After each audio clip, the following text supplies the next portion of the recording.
Depuis quelques années, une idée circule, tenace, presque hypnotique. La Chine serait l'avenir. Ce que je veux dire par là, c'est que je regarde la Chine, je me dis, ça ressemble à un marché qui est positionné pour monter très fortement dans les 2 ou 3 ans qui viennent. Un colosse en marche, prêt à éclipser les États-Unis, à redessiner l'ordre mondial. Ces gratte-ciel, ces IA, ces méga infrastructures fascinent. On nous vend un dragon invincible, une machine économique et technologique qui écraserait tout sur son passage. Mais est-ce vraiment toute l'histoire? Derrière les buildings de Shanghai et les records d'exportation, une autre Chine existe. Une Chine qui avance à pas de géant, mais sur une corde raide. Une Chine où l'innovation côtoie la répression, où la richesse cache des fragilités profondes. Dans cette vidéo, on va gratter sous la surface, décortiquer les forces et les failles de ce géant, la comparer à l'Amérique sans caricature ni complaisance, et répondre à une question simple. La Chine va-t-elle vraiment détruire les États-Unis ou est-ce un mirage savamment orchestré?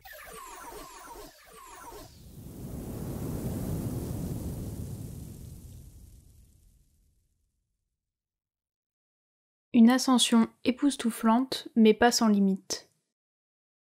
C'est indéniable, en l'espace de 4 décennies, la Chine a réalisé un véritable miracle économique. D'un pays rural, elle est devenue la 2e puissance mondiale. Son PIB, plus de 21 000 milliards de dollars en 2024, talonnant les 26 000 milliards des États-Unis. Ces entreprises, Huawei, DJI, DeepSeek, dominent la 5G, les drones, l'IA, etc. Depuis plusieurs années, la Chine est la première à déposer des brevets technologiques, et en 2023, elle a déposé plus de brevets technologiques que les USA et l'Europe combinés. Pour autant, il faut mentionner que les dépôts de brevets ont baissé en 2023 concernant la Chine et les USA qui restent toutefois leaders dans certains domaines. Concernant les infrastructures chinoises, des ponts, des trains, des ports construits à une vitesse que l'Occident n'ose même plus rêver. Il semblerait que la Chine est en train de nous dépasser. Et géopolitiquement, Pékin avance ses pions. Les nouvelles routes de la soie, les investissements en Afrique, les alliances avec les BRICS, tout semble conçu pour défier l'hégémonie américaine. Mais ce tableau a ses ombres. Le PIB par habitant chinois, certes, si on regarde ce premier graphique, on peut se dire qu'il a considérablement augmenté. Pour autant, si on compare au PIB par tête et en parité de pouvoir d'achat, il reste bien inférieur. Autrement dit, si on mesure la richesse moyenne produite par habitant dans un pays ajusté pour tenir compte des différences de coût de la vie entre les pays, la richesse par habitant s'élève à 22 000 $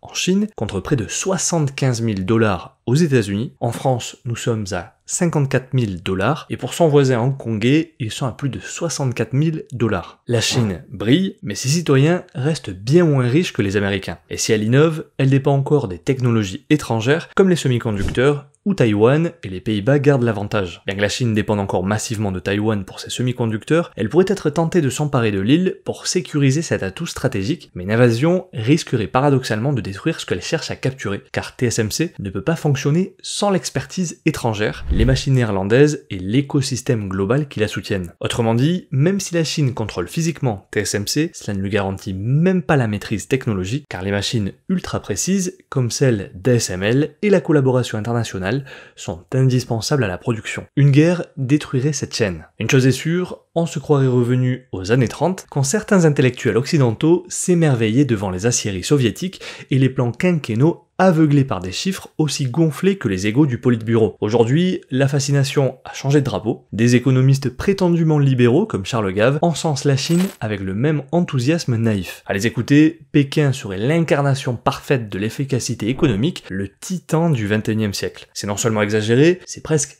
comique, surtout quand cela vient de gens censés défendre la liberté individuelle, l'état de droit et le marché. Car enfin, célébrer un régime autoritaire dirigiste à la propriété conditionnelle et au contrôle numérique généralisé au nom de l'efficacité, il faut oser. Et ils osent. L'histoire jugera comme elle a jugé les admirateurs de Moscou.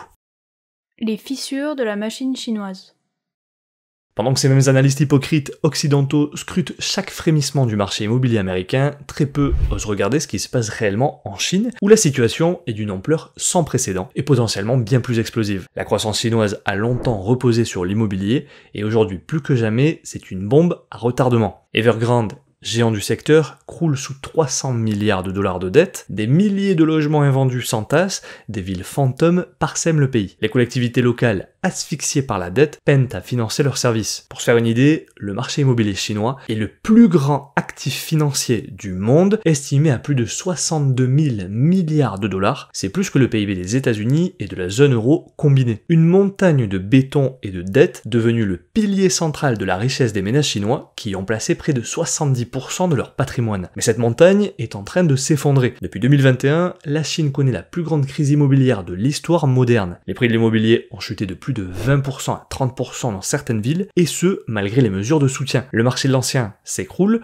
les logements neufs s'entassent, invendus, et les jeunes ne veulent plus acheter. Seulement 20% des jeunes chinois envisagent d'acheter une maison, un chiffre en chute libre. Chez les 45-54 ans, ce taux tombe à 11%. Et pour cause, la confiance s'est évaporée, les prix baissent mois après mois, les entreprises immobilières font faillite les unes après les autres, et les particuliers, souvent lourdement endettés, tentent de se débarrasser de leurs biens dans un marché saturé, gelé, sans acheteurs. Et le stock invendu est colossal. On parle de 11 000 milliards de dollars de logements neufs sans acquéreurs, auxquels il faut ajouter les biens achetés pour spéculer et remis en vente à perte. Une simple ouverture partielle du marché secondaire ferait s'effondrer les prix encore davantage. Le gouvernement le sait et limite donc artificiellement le nombre de reventes au risque d'étouffer encore plus le marché. Le cœur du problème, c'est que tout le système économique local chinois était structuré autour de la bulle immobilière. Pendant des années, les gouvernements régionaux ont généré leur croissance en vendant des terrains à des entreprises immobilières. Ces entreprises s'endettaient massivement, construisaient à tour de bras, et les logements étaient revendus à prix croissant, alimentant un cycle de hausse artificielle jusqu'à la rupture. Ce système générait à la fois des recettes fiscales immédiates pour les régions, de la croissance rapide pour le PIB et une impression de prospérité généralisée pour la population. Ajoutez à cela une crise démographique. En 2023, la population chinoise a diminué pour la première fois en 60 ans. D'ici 2050, un tiers des Chinois auront plus de 60 ans, contre 20% aux États-Unis. Une société qui vieillit, moins de naissances, un marché intérieur qui stagne, la Chine ralentit.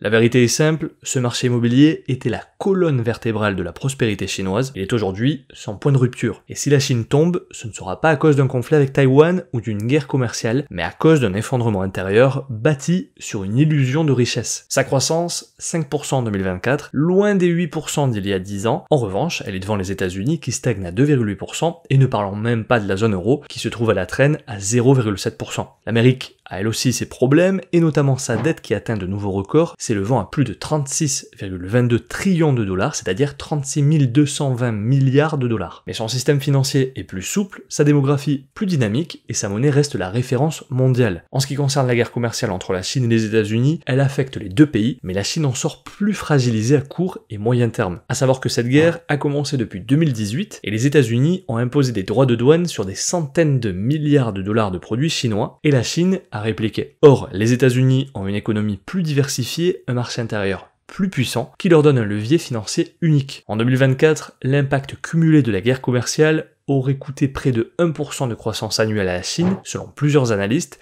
en particulier en raison de la baisse des exportations vers leurs premiers clients. Pour les États-Unis, le coût est réel, hausse des prix à l'import, perte de compétitivité pour certaines entreprises, mais moins systémique. La Chine, elle, doit faire face à un risque plus stratégique, être perçue comme moins fiable, dans un monde où la confiance et la stabilité pèsent autant que les coûts de production. La guerre commerciale fait donc mal des deux côtés, mais la Chine a plus de fragilité à gérer.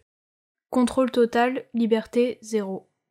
Le modèle chinois repose sur un État tout-puissant, et le Parti communiste contrôle tout. Médias, entreprises, données, citoyens. Le nombre de caméras de surveillance en Chine fait froid dans le dos. On comptait entre 600 et 700 millions de caméras de surveillance en Chine, et pour surveiller sa population, le gouvernement s'est associé à de nombreuses entreprises comme Baidu, Alibaba, Tencent ou Xiaomi pour les plus connus. À cela s'ajoute le système de crédit social décide qui peut voyager ou emprunter. Pour autant, bien qu'on présente souvent la Chine comme un État hyper technologique, en matière de surveillance, la réalité est plus bancale. Les systèmes de crédit social restent partiellement manuels et loin d'un contrôle centralisé automatisé. Pendant le Covid, les confinements brutaux de Wuhan ou Shanghai ont montré l'ampleur de ce contrôle. Vous avez peut-être vu ces vidéos passer où l'on peut voir les employés de Foxconn fuyer l'entreprise pour échapper aux mesures de quarantaine et aux violences. Dans le Xinjiang, la répression des Ouïghours est glaçante. Il y a plus d'1 million de personnes internées dans des camps de travail forcés destruction culturelle, les rapports de l'ONU sont sans appel. Et pour ce qui est des entreprises, Jack Ma, fondateur d'Alibaba, a été réduit au silence après avoir critiqué le régime. Ant Group, son fleuron,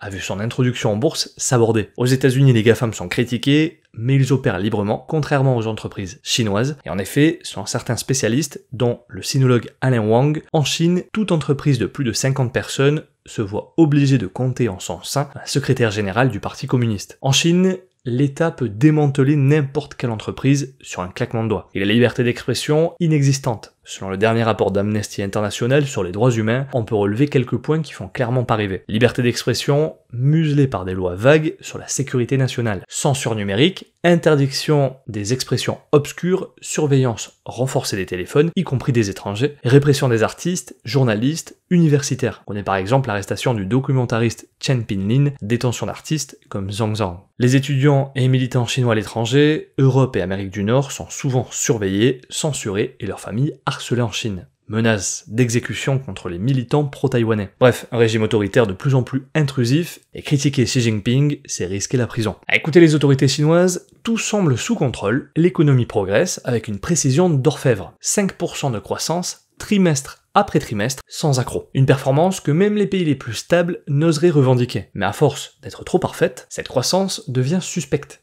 Et pour cause, la Chine ne se contente pas d'ajuster ses indicateurs, elle les fabrique, les lisse ou les fait carrément disparaître. Dès qu'un chiffre menace de contredire le récit officiel, il est gommé. Le taux de chômage des jeunes qui avait dépassé les 20% a été retiré des publications officielles pendant plusieurs mois. Les ventes de terrains publics, un indicateur central de la santé financière des collectivités locales, ont disparu au moment où la bulle immobilière éclatait. Les allocations chômage augmentent suite à l'explosion de la bulle immobilière, aucun souci, on ne publie plus les données. S'il n'y a pas de données, il n'y a pas de crise. D'autres données, comme les flux d'investissement étrangers, les statistiques sur la consommation, le trafic routier ou même la production de soja, ne sont plus publiées ou deviennent subitement inaccessibles aux analystes étrangers. C'est simple, en Chine, les problèmes cessent d'exister dès qu'ils deviennent visibles. Ce n'est pas une théorie du complot, c'est une stratégie bien documentée. Les chiffres chinois sont tellement manipulés que même l'ancien premier ministre Li Keqiang n'y croyait pas lui-même. Lorsqu'il dirigeait la province de Liaoning, il a reconnu à un diplomate américain que les données de croissance étaient peu fiables, un euphémisme pour dire qu'elles étaient truquées. De là est même né un indicateur alternatif devenu célèbre, l'indice Li Keqiang, et plutôt que de se fier au PIB officiel, il recommandait de regarder 3 indicateurs simples et concrets. L'électricité consommée, le fret ferroviaire et les prêts bancaires accordés. Un indice toujours utilisé aujourd'hui par les économistes, car c'est sans aucun doute ce qui reflète le mieux la véritable santé de l'économie chinoise, loin des chiffres officiels lissés par le parti.